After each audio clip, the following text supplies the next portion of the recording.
Many, many people are being tricked into the occult today. I have to say there is a type of what I call charismatic fortune-telling, which I regard with great suspicion.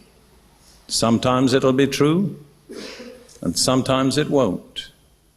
But you see, people who get the desire to get a word from God from a prophet are in dangerous ground. Not that it couldn't happen, but to have that desire is to expose yourself to a lot of risks.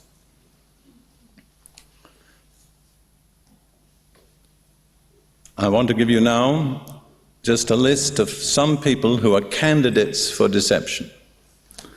And as I go through this list, I invite you to check with yourself.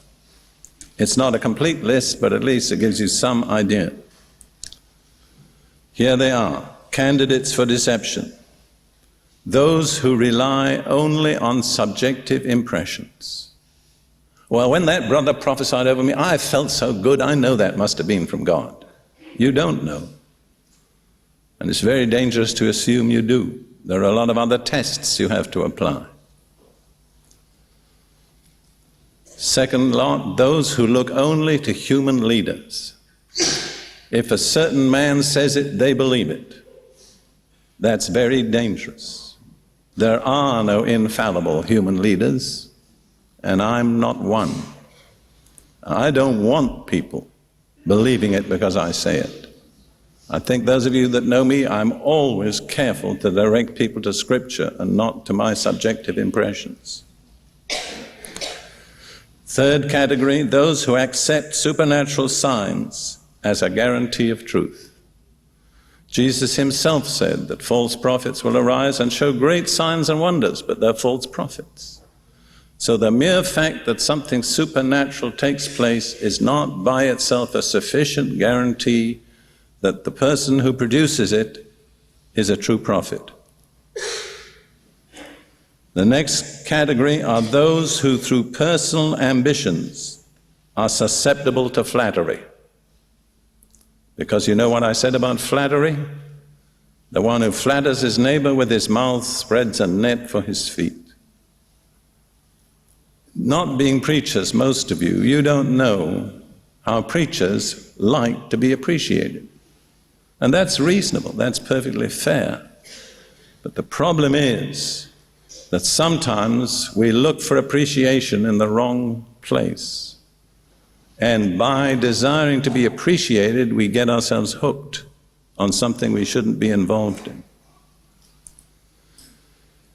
The next category is those who are unwilling to face the possibility of suffering or persecution.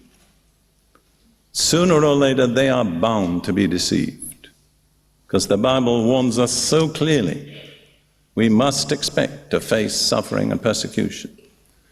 Peter says in his first epistle, chapter 4, verses 1 and 2, because Christ suffered in the flesh, arm yourselves with the same mind.